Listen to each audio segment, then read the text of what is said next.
कि जब हम कैंप में जाते थे सीनियर भी साथ निभाते थे, ओ दिन याद आते हैं, ओ दिन याद आते हैं।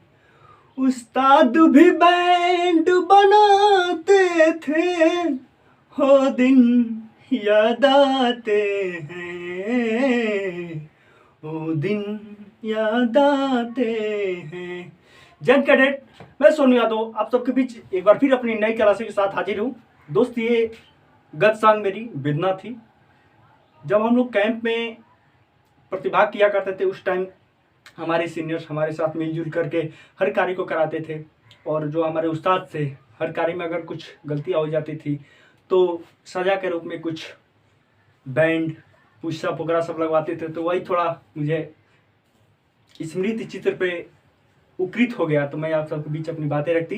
तो कैडेट, आज की क्लासेस में हम एनसीसी में क्या ट्रेनिंग होती है, एनसीसी में ट्रेनिंग कौन देता है, कौन सी यूनिट होती है, फिर एनसीसी में कैडेट्स को क्या क्या करना पड़ता है, कौन सा कैंप करना पड़ता है, आदि के बारे में हम इस पे पढ़ेंगे। और कुछ और भी टॉपिक हैं जिनके बारे में हम आप सबके बीच में डिस्कस करेंगे। तो आइए चलते हैं हम आज के अपने इस टॉपिक पे।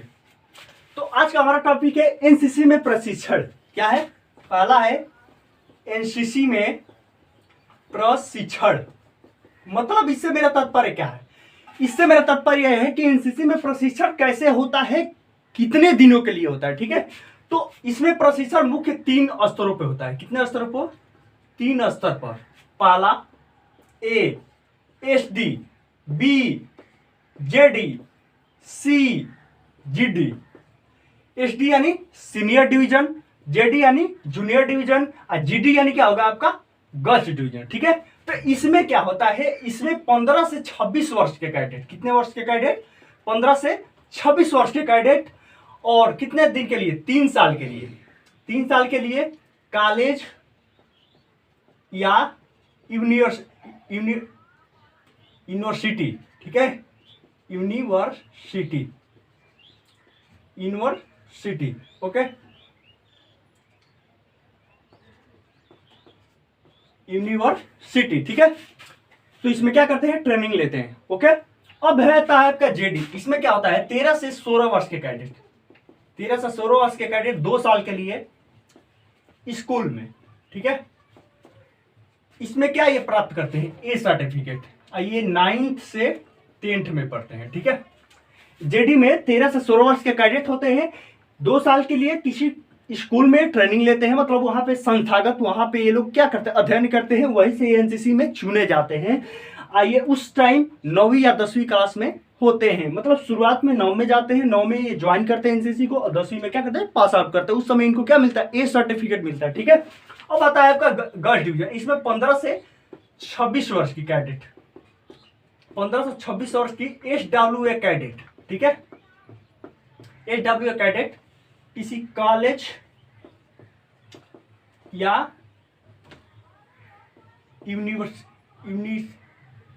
यूनिवर्सिटी में। ठीक है, यूनिवर्सिटी में क्या करती हैं? ट्रेनिंग लेती है। ठीक है, कितने साल के लिए? 3 साल के लिए। ओके, तो आपको पूरा कंठस्थ हो गया होगा कि एनसीसी में प्रशिक्षण कैसे होता है, किन स्तरों पे होता है, कैसे होता है। ठीक है, तो पहला है आपका एसटी, दूसरा है जेडी, तीसरा है जीडी। ओके, एसटी यानी सीनियर डिवीजन, बी जेडी यानी जूनियर डिवीजन, जीडी यानी गर्ल्स डिवीजन। ठीक है, तो मैं इसको इरेज करता हूं। अपने अगले टॉपिक पे हम आते हैं। ओके, तो हमारा अगला टॉपिक है, आखिर इनको ट्रेनिंग कौन सी संस्थान देती है। तो यहां पे आता है प्रशिक्षणकर्ता यूनिट। ठीक है, army, air force. Okay, army, air force,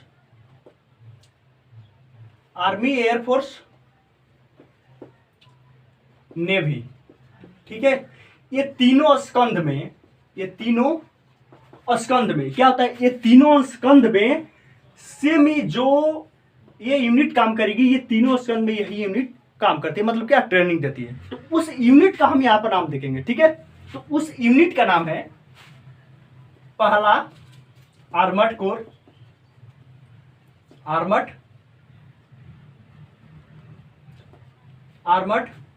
ठीक है। दूसरा आर्टिलरी, तीसरा सिग्नल, चौथा आपका हो जाए एमसी, पांचवा ईएमई यानी इलेक्ट्रिकल मैकेनिकल इंजीनियर्स, ओके। छठवा आपका हो जाएगा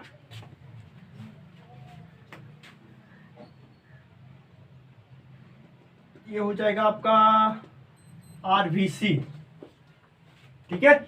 इतनी जो कोर होती है क्या करती है, एनसीसी में कैडेट्स को ट्रेनिंग देने का काम करती है, ठीक है। तो अब हम इसको इरेज करेंगे, एक बार आप अच्छे से इसको देख लीजिए।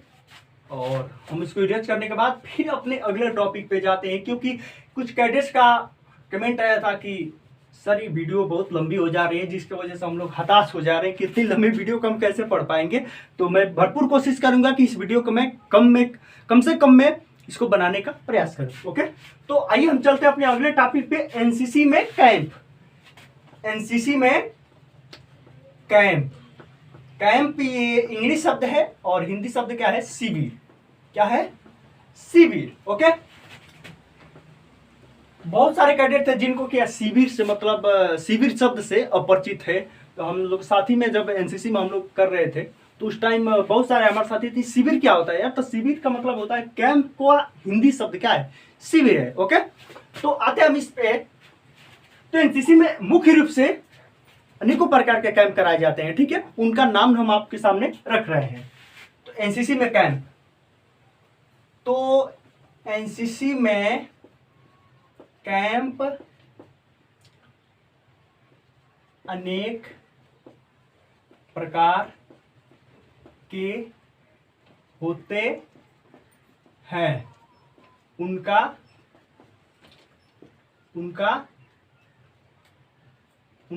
उदाहरण निम्नवत है।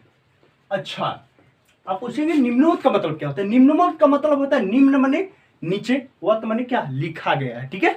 उनका उदाहरण निम्नवत है माने नीचे है। पहला एटीसी, इसका मतलब क्या होगा, एनुअल ट्रेनिंग कैंप, ठीक है, एनुअल ट्रेनिंग कैंप। दूसरा एसएससी यानी सोशल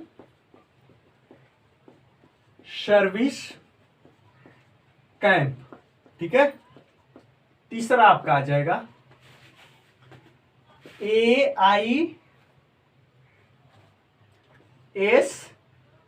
AISTC, इसका मतलब होगा all India summer training camp, all India summer training camp, okay. फिर आगे ALC, इसका मतलब होता है एडवांस लीडरशिप कैंप, ओके। फिर आपका आता है NIC, नेशनल इंटीग्रेशन कैंप, ठीक है, नेशनल इंटीग्रेशन कैंप। और बताया क्या पीटीसी का मतलब क्या होता है, para troopers camp, para troopers camp. फिर आपका आता है 7वां आरडीसी, बाप रे बाप, इसी के लिए तो सब फिदा हो जाते हैं इस पे। आरडीसी क्या होगा, रिपब्लिक डे कैंप, ओके। 8वां आईडीसी, इंडिपेंडेंस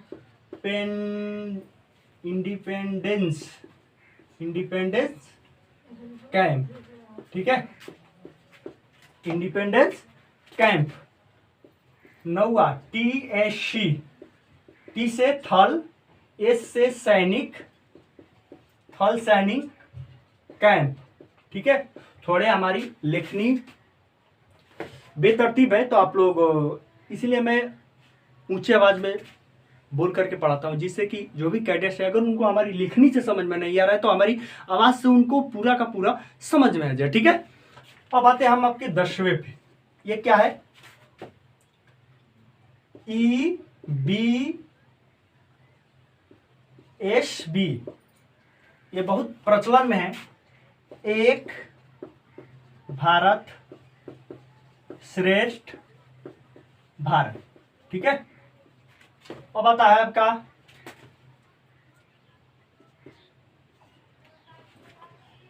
CATC, सबसे छोटका camp.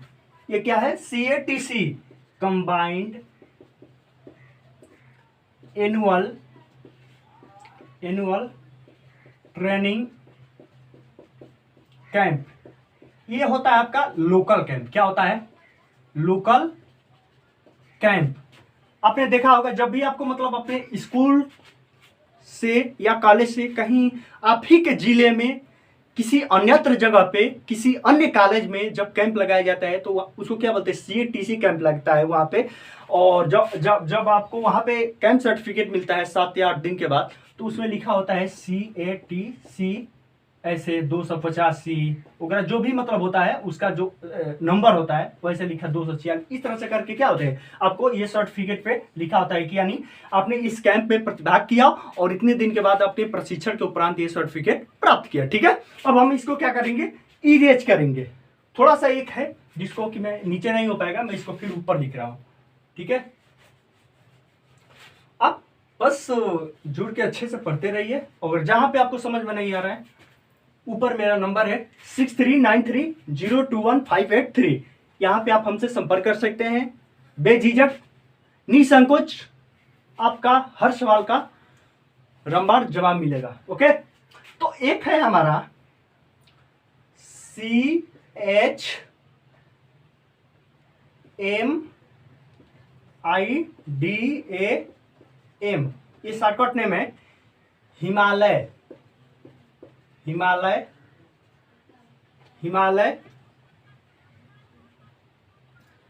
Mountaineering,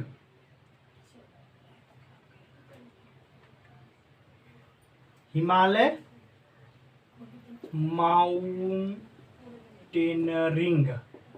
mountaineering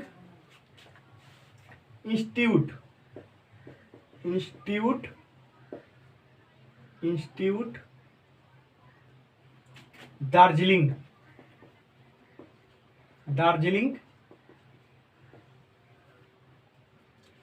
and Manali, ठीक है, ओके।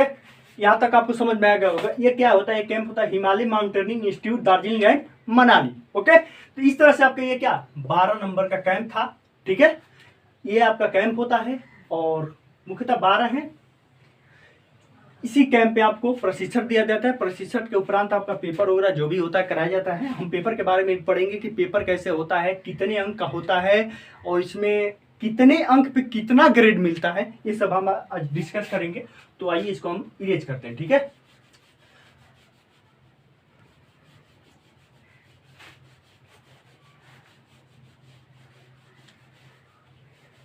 दुनिया बनाई तुमने हाथों से, चिट्ठी से नहीं बातों से। अब हम पढ़ेंगे तीसरा अपना है हमारा कैंप में अधिकारी। क्या है? कैंप में अधिकारी, ठीक है। आप पूछेंगे ये क्या है? डरिए मत, मैं पूरा बता रहा हूं। यह होता है कि किसी भी कैंप में जब आप वहां पे जाते हैं तो उस कैंप के अंदर कुछ अधिकारी नियुक्त किए जाते हैं जो कि उस कैंप को सुचारू रूप से संचालित करने में अपनी अहम भूमिका निभाते हैं। तो वो अधिकारी कौन कौन से होते हैं, किस रैंक के होते हैं और वे उसमें क्या क्या करते हैं, ये सब आपको इसमें बताया जाएगा। ठीक है, तो कैंप में अधिकारी पहला होता है आपका कैंप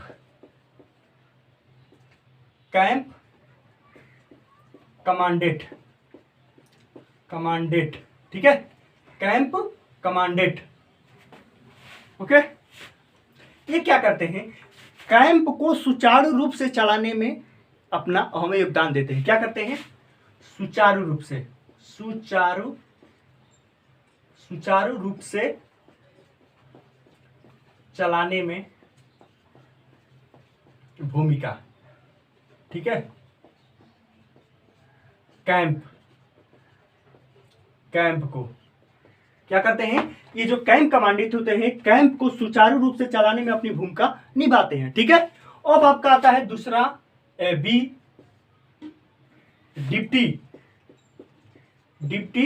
कैंप कमांडेंट। ये क्या करते हैं, कैंप में अकाउंट व सुरक्षा की जिम्मेदारी होती है। इनकी क्या होती है, सुरक्षा की जिम्मेदारी। ठीक है, डिप्टी कैंप कमांडेंट की जिम्मेदारी क्या होता है, अकाउंट यानी खाता होता जो भी है, मतलब पैसे रुपये वित्त का क्या करता है, लेखा जोखा ये रखते हैं। ठीक है, और पता है आपका सी, इसमें क्या होता है, एक होते हैं ये ट्रेनिंग ऑफिसर। क्या होते हैं, ट्रेनिंग ऑफिसर। ठीक है, ये क्या करते हैं, कैंप में जो भी कैडेट प्रतिभाग किए हैं उनको ट्रेनिंग देने का इनका काम है। क्या करते हैं ये, कैडेट को ट्रेनिंग दिलवाना। ठीक है, डी, CQM क्वार्टर मास्टर। ठीक है, कैंप क्वार्टर मास्टर क्या होता है, कैंप क्वार्टर मास्टर। ये क्या करते हैं, ये करते हैं आपके राशन वास स्थान का मतलब रहने का व्यवस्था करते हैं कैडेट को। ठीक है, राशन यानी उनके खाने का व्यवस्था करते हैं। ठीक है, फिर स्टोर रूम, इन्हीं के कंधे पे क्या होता है, स्टोर रूम होता है, मतलब इन्हीं के कंधे पे इसका पूरा का पूरा दरमदार होता है। ओके, अब होता है आपका आवश्यक सामग्री जो कैंप में जरूरी है। क्या है, जरूरी है। क्या क्या करते हैं, CQM राशन की व्यवस्था करते हैं कैडेट के लिए, वास स्थान यानी उनके रहने की व्यवस्था, किस रूम में कहाँ पे कैसे कैडेट रहेंगे ये करते हैं। फिर स्टोर रूम में क्या होता है कि जो भी गद्दा वगैरह जो भी होता है उसमें रखा जाता है, वहीं से कोई भी कैडेट जाता है उनसे ऑर्डर लेता है, ऑर्डर लेने के उपरांत क्या होता है उसको लेकर के बाहर आता है। ठीक है, और बता आवश्यक सामग्री जो कि कैंप में जरूरी है, ये सब उनका क्या करते हैं, लेखा जोखा रखते हैं और उनकी बंदोबस्त करने का काम करते हैं, CQM। ओके, आपका आता है ई, ये क्या होता है, मेशिंग ऑफिसर।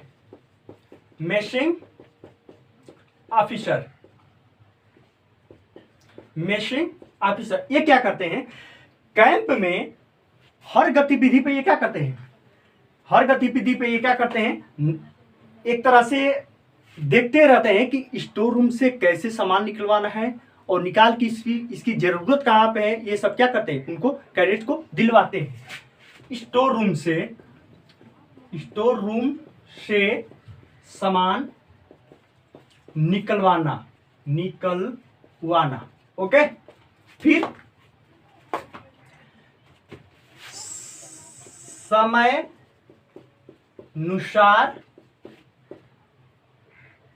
अनुसार भोजन बनवाना।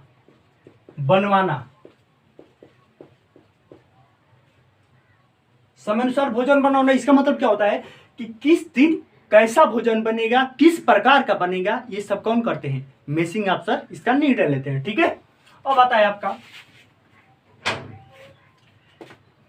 कैडेट में भोजन वितरित कराना।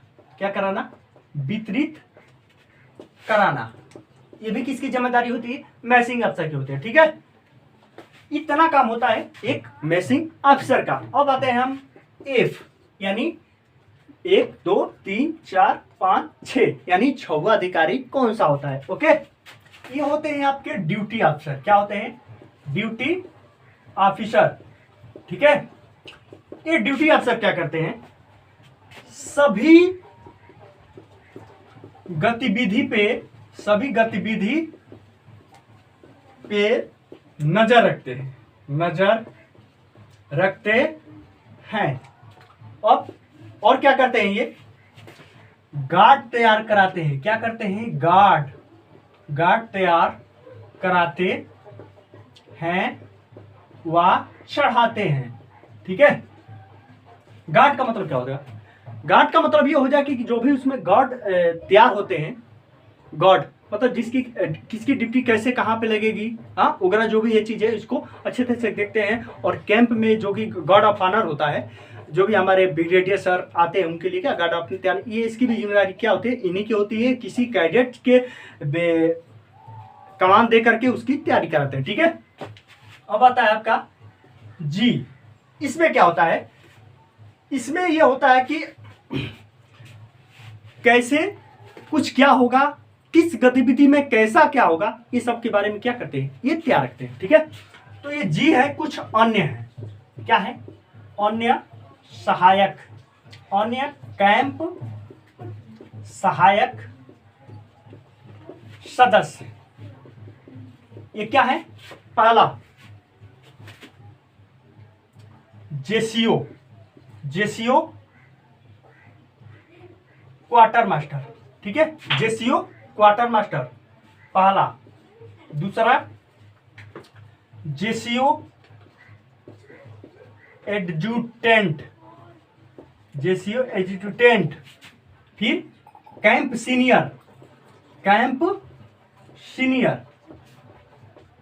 ये अपने ही बीच से चुने जाते हैं। आप ही के साथ में जो कैडेट होते हैं उन्हीं में से कोई एक कैंप सीनियर चुना जाता है, जो कि क्या करता है? पूरे कैंप में कैडेट को उनके कॉलेज के सीनियर से उनकी रिपोर्ट लेकर के, और जो बीएचएम होते हैं उनको क्या करता है? सुपुर्द करता है। मतलब उनको बताता है कि इस कॉलेज में ये कमी है, ये सीनियर हमसे ये बोल रहा था, तो यानी क्या ऑल ओवर एक सीनियर बनाया जाता है उस कैंप में। ठीक है, ये क्या होते हैं? कैंप सीनियर बनता है कैडेट्स के बीच से। ठीक है, अब एक होता है जेसीओ कैंप ऑर्डरली सार्जेंट।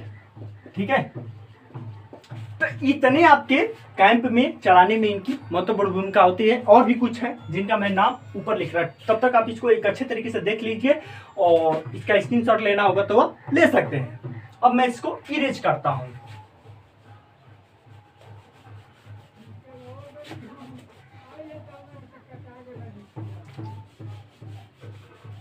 कुछ अनचाहे ध्वनि विस्तारक यंत्रों के माध्यम से कुछ आवाजें इस क्लासेस में गुज रही हैं, जिनके लिए मैं क्षमा प्रार्थी हूँ, क्योंकि इस समय जो कुछ त्योहार का मौसम चल रहा है, इसके चलते एक हम ग्रामीण अंचल से आते हैं, और इस अंचल में नाना प्रकार के मंदिर मस्जिद वगैरह हैं, तो वहाँ पे ध्वनि विस्तारक यंत्र लगाए गए हैं, और उनमें कुछ गाने वगैरह बज रहे हैं, जिससे कि कुछ आवाज़ें ना चाहते हुए भी आ रही हैं, जिसके लिए मैं कुछ नहीं कर सकता हूँ। बस यही है कि आप जो पढ़ा रहा हूँ मैं, आप बस उस पर ध्यान दें। ठीक है, तो अब आपका है अन्य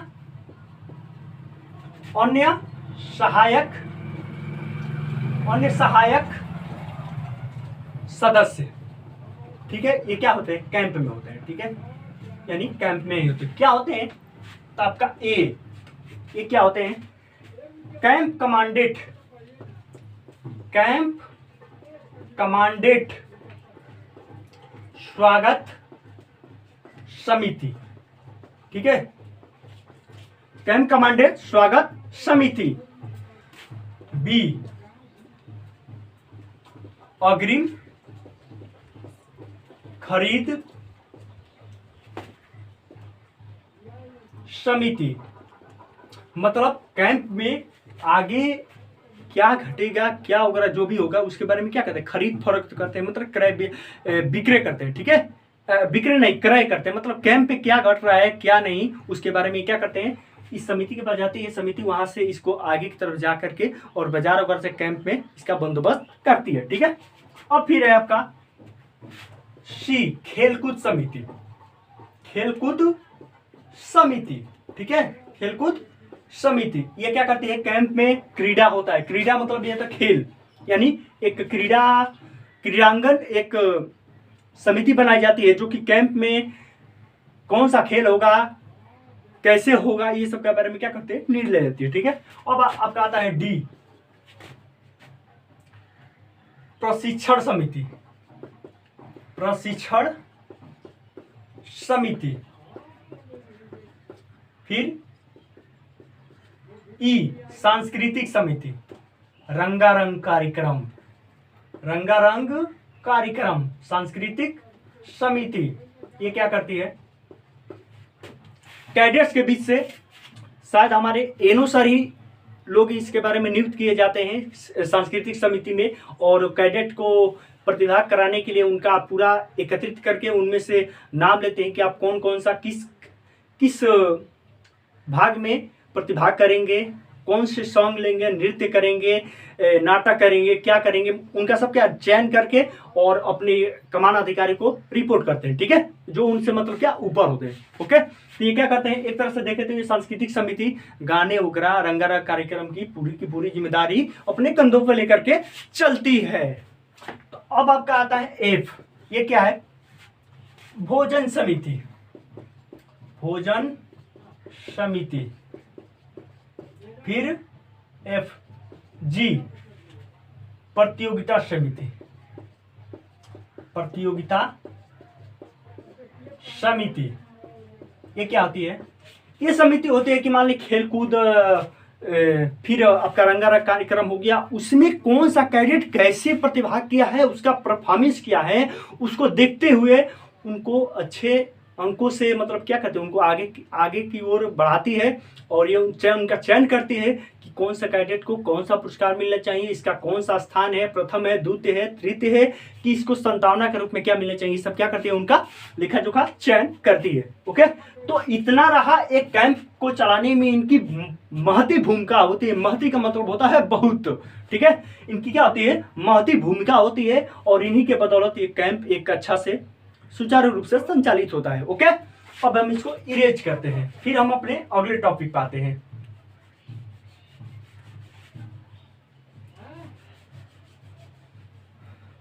अब हमारा अगला टॉपिक है एनसीसी प्रमाण पत्र परीक्षा। एनसीसी प्रमाण पत्र परीक्षा ये क्या होता है, जब आप एनसीसी में भर्ती हो जाते हैं, 2 साल 3 साल ट्रेनिंग कर लेते हैं, तो क्या होता है, आपका एक परीक्षा का आयोजन होता है वो प्रमाण पत्र के लिए कि आप इस परीक्षा को पास करने के इसके बाद आपको एक एनसीसी का प्रमाण पत्र मिलेगा ABC।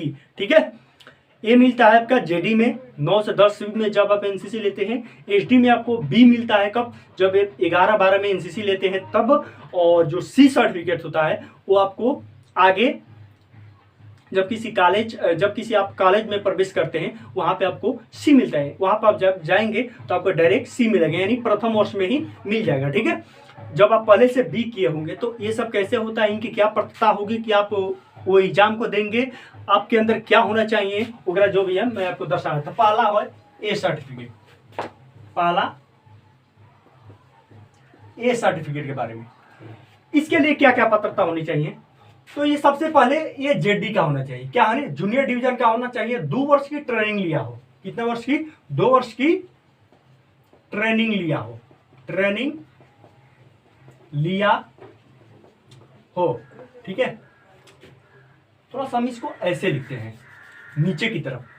पात्रता इसकी क्या होगी, ए सर्टिफिकेट में पहला ए सर्टिफिकेट इसकी पात्रता क्या होगी, तो पहला इसकी पात्रता होगी ये जेडी का हो, जेडी का हो, फिर क्या हो, 2 साल की ट्रेनिंग लिया हो, 2 साल की ट्रेनिंग लिया हो, फिर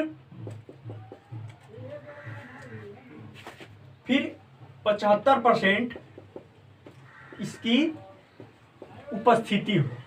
क्या हो? 75% इसकी उपस्थिति हो परेड में। ठीक है, कहाँ पे? परेड में। ओके, इतनी अगर आपके पास पात्रता होगी तो आप क्या कर सकते हैं? किसी ए सर्टिफिकेट परीक्षा में प्रतिभाग कर सकते हैं। ठीक है, अब आपका आता है बी सर्टिफिकेट। ठीक है, तो इसको मैं इरेज करूंगा, फिर आपको बी सर्टिफिकेट के बारे में बताऊंगा। इसमें कैंप जरूरी होता है, फिर भी अगर आप कैंप नहीं भी किए रहते तो आप पेपर दे सकते हैं। ठीक है, अब आपका आता है यहाँ पे बी के बारे में पढ़ेंगे। ठीक है, यानी बी प्रमाण पत्र में, बी प्रमाण पत्र में आपके पास क्या क्या योग्यता होनी चाहिए? सबसे पहले आप एसडी के होने चाहिए। क्या होने चाहिए? पहली बात, आप एसडी में होने चाहिए। क्या होता है एसडी? यानी सीनियर डिवीजन में हो। दूसरी बात, 2 साल की ट्रेनिंग ली हो। कितने साल की? 2 साल की ट्रेनिंग, 2 साल की ट्रेनिंग ली हो। ओके, फिर तीसरी बात आपके अंदर क्या होनी चाहिए? तीसरी बात आपके अंदर ये होनी चाहिए, कोई वार्षिक या समकक्ष कैंप किए हो। क्या किए हो? कैंप किए हो। ओके, ठीक है, फिर आप क्या होने चाहिए? 75%। कितने परसेंट? 75% आपकी क्या होनी चाहिए? परेड में उपस्थिति होनी चाहिए। कितनी? 75%। 75% परेड में उपस्थिति यानी 180 परेड।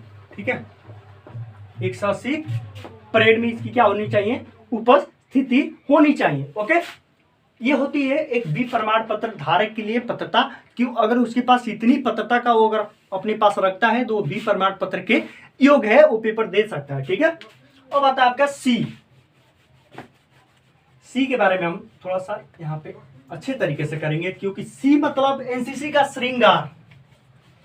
यही होता है एनसीसी का अंतिम प्रमाण पत्र। और आप यहाँ पे होते हैं, सी मतलब आर्मी के मंडप में। सी में यानी आर्मी का मंडप,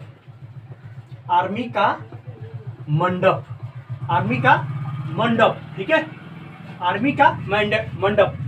इस मंडप का मतलब ये होगा कि आप यहाँ से आर्मी नेवी वगैरह जो भी है तो इसमें आप जाने योग्य हैं। आपको रिटेन से छूट मिलती है। बस आपको होना रहता है कि सिंदूर मने, बाकी बस यही रहता है, आप दौड़ निकालें और फिर अभी इंसास उठा लेंगे। ठीक है, आपको इंसास मिल सकता है यहाँ से। सी मतलब आर्मी का मंडप, यहीं पे आप पार हो जाएंगे। ओके, बस रनिंग निकालो, अच्छा फिजिकल रखो, बस निकल जाएगा। ठीक है, तो सी में क्या पात्रता होनी चाहिए? तो पहला, आप बी सर्टिफिकेट, बी प्रमाण पत्र धारक हो। धारक का मतलब क्या होता है? धारक हो मतलब आपको बी प्रमाण पत्र पहले से मिला हो, आप पास हो। ठीक है, फिर 3 वर्ष की ट्रेनिंग ली हो। कितने वर्ष की? 3 वर्ष की ट्रेनिंग ली हो। ओके, फिर आपका तीसरी बात इसमें क्या मांगी जाती है? ये होता है आपका फिर 2 कैंप किए हो। कितने कैंप? 2 कैंप किए हो। फिर एनसीसी में 18 माह से ज्यादा ब्रेक ना हो। 18 माह से ज्यादा ब्रेक ना हो। इसका मतलब क्या होता है?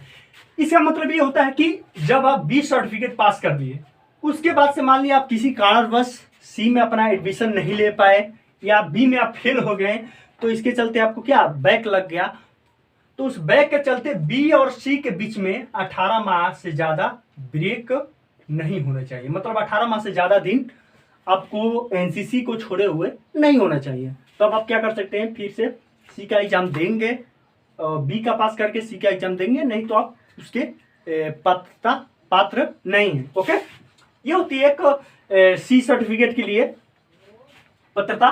फिर आपकी चाहिए 75% उपस्थिति, ठीक है, परेड में यानी परेड में आपकी 75% उपस्थिति होनी चाहिए। ठीक है, आप इसको अपनी भाषा में अच्छे तरीके से अपने नोटबुक पे लिखेंगे, क्योंकि जब आप एग्जाम में जाते हैं ना तो वहाँ पे आपके पास कोई बुक वगैरह कोई भी सहायक सामग्री नहीं होती है। आप एक निहत्थे खुले मैदान में बैठे रहते हैं और आपके पास ना कोई अस्त्र होता है ना शस्त्र होता है तो बस एक पेन होता है, और पेन के बाद कुछ अंदर भी पेन होता है कि क्या होगा क्या नहीं होगा। दिल में पेन होता है कि काश मैं उस टाइम पढ़ा होता तो आज ये पेन नहीं होता।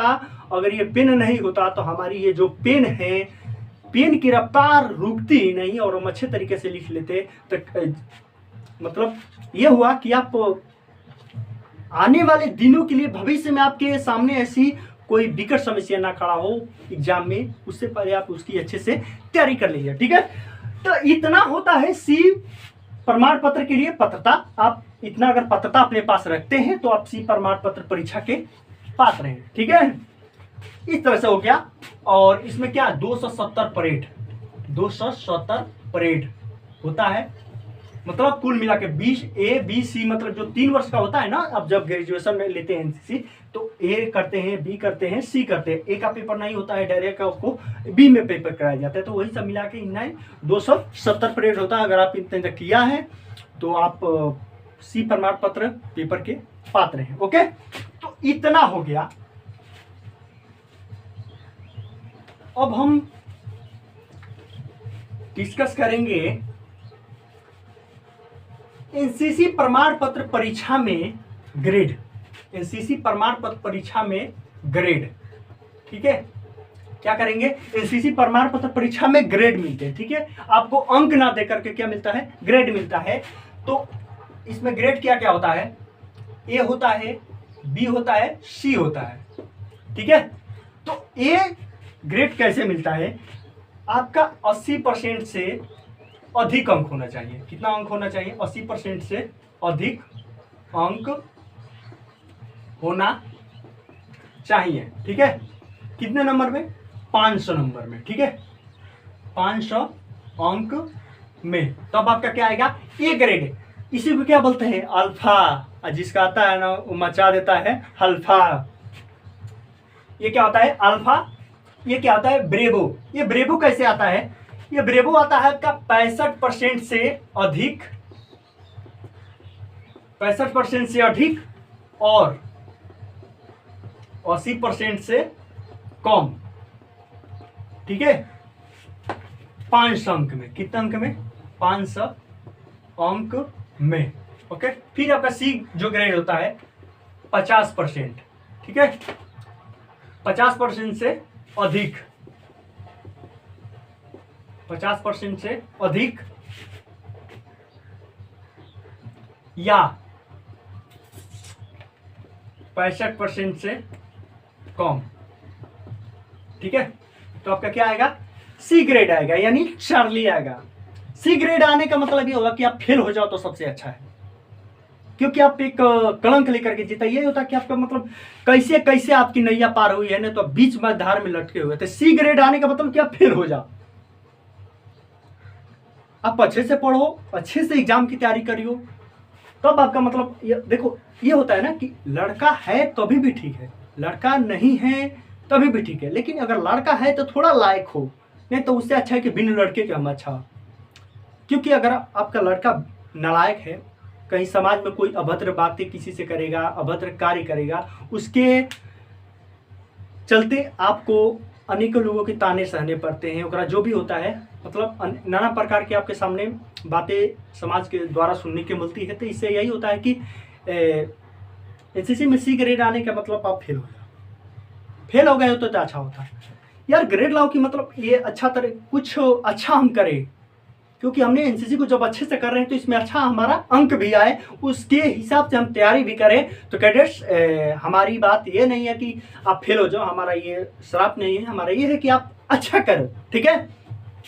फिर इस तरह से आपका आ जाता है ग्रेड।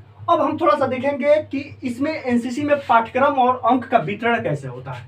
अंक का वितरण मतलब कि किस अध्यक्रम सूची प्लस इसका अंक वितरण, कि इसमें कौन से पाठ होते हैं, इसमें किस अंक से किस पाठ से कितने अंक का क्वेश्चन परीक्षा में पूछे जाते हैं। तो पहले हम इनके पाठों को देखते हैं। पहला है आपका एनसीसी, उसके बाद राष्ट्रीय एकीकरण, उसके बाद ड्रिल, उसके बाद शस्त्र प्रशिक्षण, फिर व्यक्तित्व विकास, उसके बाद सामाजिक जागरूकता, उसके बाद आपदा प्रबंधन, उसके बाद स्वास्थ्य निरोग, उसके बाद साहसिक प्रशिक्षण, उसके बाद पर्यावरणीय जागरूकता, उसके बाद बाधा प्रशिक्षण, उसके बाद सैन्य बल से आते हैं क्वेश्चन, उसके बाद मानचित्र अध्ययन से आते हैं, उसके बाद एफसीबीसी यानी क्षेत्र कला और युद्ध कला। एफसी का मतलब फील्ड क्राफ्ट और बीसी का मतलब क्या होता है, बैटल क्राफ्ट यानी क्षेत्र कला और युद्ध कला, इसको शॉर्टकट में बोलते हैं, पूरा इसका बोलते हैं रूप। उसके बाद पैदल सेना शस्त्र से इसका परिचय पूछा जाएगा, ठीक है।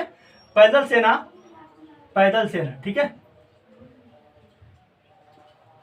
पैदल सेना इसके जो शस्त्र से क्या होंगे क्वेश्चन पूछे जाएंगे, ठीक है। उसके बाद सैन्य इतिहास है, उसके बाद संचार होते हैं। अब हम इसका लाइन वाइज देखेंगे कि पहले ए सर्टिफिकेट में प्रैक्टिकल में कितने अंक पूछे जाते हैं और रिटन में कितने अंक से पूछे जाते हैं, ठीक है। तो पहले हम देखते हैं एनसीसी से ए सर्टिफिकेट में रिटन में 10 अंक का क्वेश्चन पूछा जाता है और इसका एनसीसी का प्रैक्टिकल नहीं होता है, ठीक है। उसके बाद राष्ट्रीय एकीकरण से इसमें 30 अंक का केवल रिटन होता है, प्रैक्टिकल नहीं होता है। उसके बाद ड्रिल में 40 अंक का रिटन होता है, 50 अंक का प्रैक्टिकल होता है। शस्त्र प्रशिक्षण से क्या होता है, ए सर्टिफिकेट में 30 अंक का रिटन होता है, 30 अंक का प्रैक्टिकल होता है। व्यक्तित्व विकास में क्या होता है, 15 अंक का रिटन होता है और 1 भी अंक का प्रैक्टिकल नहीं होता है, ठीक है। उसके बाद सामाजिक जागरूकता से 30 अंक का रिटन होता है और प्रैक्टिकल नहीं होता है। उसके बाद आपदा प्रबंधन ये सर्टिफिकेट में ये सिलेबस नहीं होता है, ठीक है। पूरा का पूरा ना रिटेन ना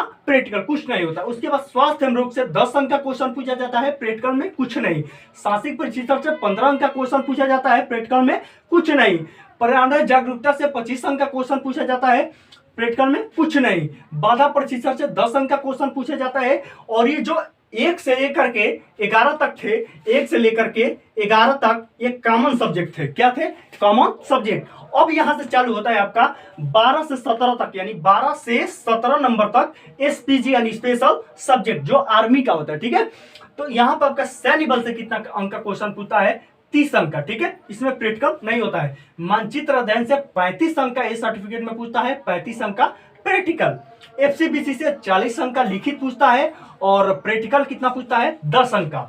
उसके बाद पैदल सेना जो बटालियन होती है इसकी शस्त्रों का परिचय होता है, ये इसमें ए सर्टिफिकेट में ये सिलेबस नहीं होता है, ना प्रैक्टिकल ना रिटेन। सैन्य इतिहास से 10 अंक का क्वेश्चन पूछते हैं ए सर्टिफिकेट में और प्रैक्टिकल नहीं होता है।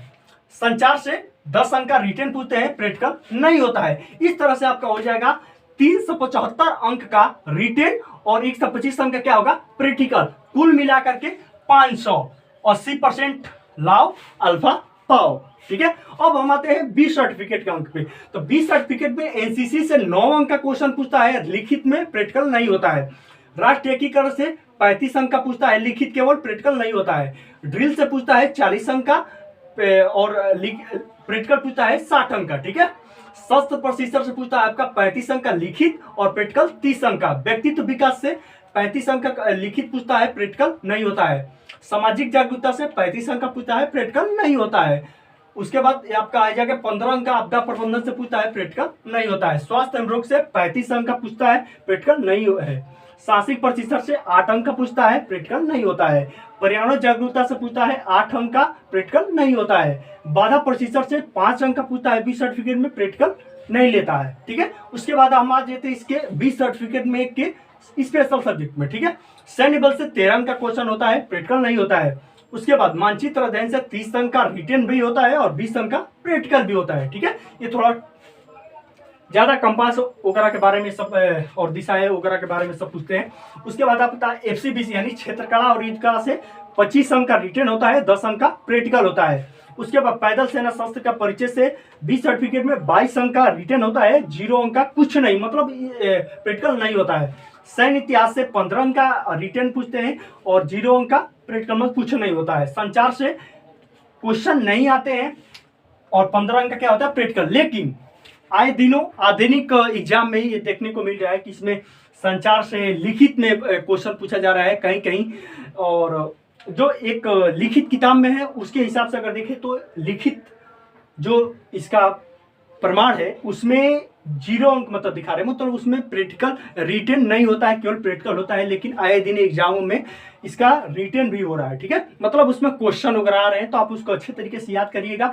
चाहे आपका रिटन ले चाहे प्रैक्टिकल ले, आपको तो बताना ही है। तो बताने का मतलब यार नहीं अपने से लिखेंगे रिटन में, और जब आपसे पूछा जाएगा तो आप बताएंगे, यानी प्रत्यक्ष उनके सामने बताएंगे, और जब क्वेश्चन आएंगे पेपर में तो आप उसको अपने आप लिखेंगे, ठीक है। यानी आप इसको तैयारी करेंगे, प्रैक्टिकल और रिटन से कुछ लेना देना नहीं। अगर हमको याद रहेगा तभी हम प्रैक्टिकल देंगे, मेरे को आएगा तभी मैं रिटन दूंगा, ठीक है। इससे कुछ। अब आते हैं हम सी सर्टिफिकेट, आर्मी का मंडप। अब बताए इसमें क्या होता है, सी सर्टिफिकेट में एनसीसी से 25, एनसीसी से एक भी अंक का क्वेश्चन नहीं आता, लेकिन ऐसा नहीं है, एनसीसी से आ ही जाते हैं। एनसीसी का मोटो बताइए, एनसीसी में झंडे का प्रारूप बताइए, क्या है उसकी लंबाई, उसका रंग क्या है, प्रतीक क्या है वगैरह सब पूछ लेते हैं। लेकिन आप उसको अच्छे से पढ़ेंगे। यहाँ पर लिखित प्रदान में ये दिया है कि मतलब इससे क्वेश्चन नहीं आते हैं, लेकिन आए दिन आ रहे हैं, ठीक है। अब आता है आपका राष्ट्रीय एकीकरण। राष्ट्रीय एकीकरण से रिटन में 25 अंक का पूछता है, प्रैक्टिकल नहीं होता है। उसके बाद से आपका ड्रिल से 35 अंक का रिटन होता है, 50 अंक का प्रैक्टिकल होता है सबसे ज्यादा। उसके बाद आपका शस्त्र प्रशिक्षण से 40 अंक का क्वेश्चन रिटन में पूछा जाता है, 35 अंक का प्रैक्टिकल होता है। उसके बाद से व्यक्तित्व विकास में 51 अंक का रिटन होता है और 0 अंक का प्रैक्टिकल होता है। उसके बाद से सामाजिक जागरूकता से 33 अंक का रिटन होता है और 0 अंक का क्या होता है प्रैक्टिकल होता है, मतलब कुछ नहीं होता प्रैक्टिकल में। उसके बाद आपदा प्रबंधन, आपदा प्रबंधन से 25 अंक का होता है, प्रैक्टिकल नहीं होता है। 29 अंक का स्वास्थ्य एवं रोग से आता है और प्रैक्टिकल नहीं होता है। फिर सांसिक प्रशिक्षण से 8 अंक का क्वेश्चन पूछा जाता है, प्रैक्टिकल नहीं होता है। उसके बाद 12 अंक का क्या होता है, पर्यावरणीय जागरूकता से क्वेश्चन पूछे जाते हैं, रिटन में प्रैक्टिकल नहीं होता है। बाधा प्रशिक्षण से 7 अंक का क्वेश्चन पूछा जाता है, रिटन में प्रैक्टिकल नहीं होता है। अब हम आते हैं इसके स्पेशल सब्जेक्ट, आर्मी के स्पेशल सब्जेक्ट, ठीक है। सैन्य बल से क्वेश्चन 8 अंक का पूछता है, 8 अंक का पूछता है, प्रैक्टिकल नहीं होता है। मानचित्र अध्ययन से 30 अंक का क्वेश्चन पूछता है और 20 अंक का प्रैक्टिकल होता है, ठीक है।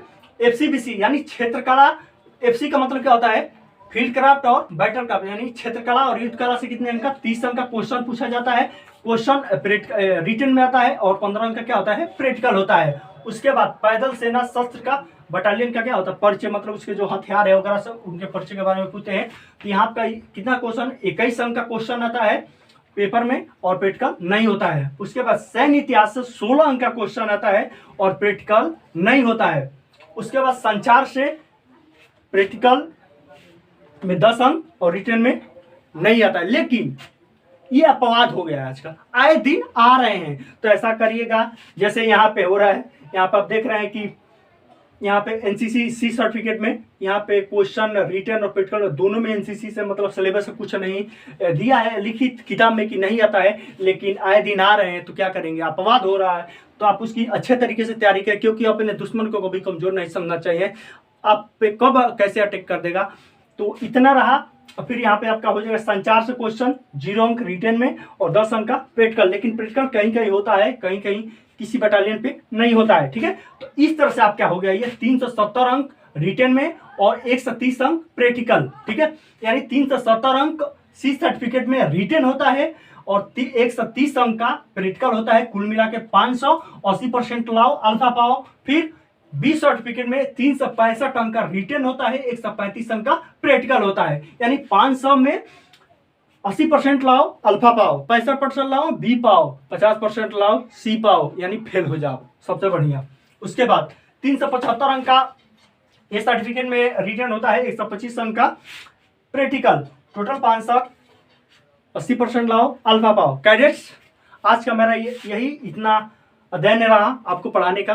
फिर मिलेंगे अगली क्लासेस में आपसे, तब तक के लिए आपसे मैं विदा लूंगा। तदुपरांत मैं कुछ आप सबको बता दूं कि आज हमारा एनसीसी से रिलेटेड जो भी इसके जन्म था, इसका विस्तार क्षेत्र था, इनमें ट्रेनिंग कैसी होती है, इनमें रैंक क्या कैडेट को मिलते हैं, एनओस कैसी नियुक्ति कैसे होती है वगैरह जो भी था, जितनी भी चीज़ें थी मैंने उसको कवर कर लिया है। यानी आज एक तरह से देखें तो तिलक समारोह खत्म हो गया, बाकी बस शादियां हैं। ठीक है, तो शादियां में क्या होगा, बारात होगा, जो भी होगा वैसे हम करेंगे। यानी इसका मतलब कि आज हम क्या करेंगे, अपनी आने वाले अग्रिम दिन में अपनी हम क्लासेस चालू करेंगे और उसमें पहले दिन हम, आप लोग कमेंट में डालिएगा कि इनमें से 17 में से कौन सा सब्जेक्ट पहले पढ़ाया जाए एनसीसी को छोड़कर, क्योंकि मैंने एनसीसी का जो भी था पूरा पढ़ा चुका हूँ पिछली क्लासेस में, यानी एनसीसी पूरा खत्म हो चुका है। आप इनमें 17 में से देखिएगा अब आपको कौन सी पहली क्लासेस पढ़नी चाहिए। ठीक है, या मैं पढ़ाऊँ आपको। ओके, तो इतना ही है। और थोड़ा सा मैं अपना एनसीसी सॉन्ग गा लेता हूँ, क्योंकि जब भी हम परेड वगैरह करते थे, चाहे क्लासेस चलती थी, तो उसके बाद हम लोग एनसीसी सॉन्ग गाते थे। हमारे सीनियर्स हमसे गवाते थे और उस्ताद लोग भी गवाते थे, तो हम एक बार गाते हैं। हम सब भारतीय हैं, हम सब भारतीय हैं, हम सब भारतीय हैं, हम सब भारतीय हैं। ये 2 बार केवल गाया जाता है। अपनी मंजिल एक है, हाँ हाँ हाँ एक है, हो एक है, हम सब भारतीय हैं, हम सब भारतीय हैं। आइए फिर एक बार हम अपनी एनसीसी सॉन्ग को छोड़ते हैं। कैडेट्स, यही आज का हमारा अध्ययन सामग्री रही। आइए हम अपने एनसीसी सॉन्ग को एक बार गा लेते हैं। ठीक है, हम सब भारतीय हैं, हम सब भारतीय हैं, अपनी मंजिल एक है, हाँ हाँ हाँ एक है, हो एक है, हम सब भारतीय हैं, हम सब भारतीय हैं। जय हिंद, जय भारत, जय एनसीसी। मिलेंगे फिर अगले टॉपिक के साथ अगली वीडियो में। तब तक के लिए आपसे बाय, टाटा, बाय बाय, जय हिंद।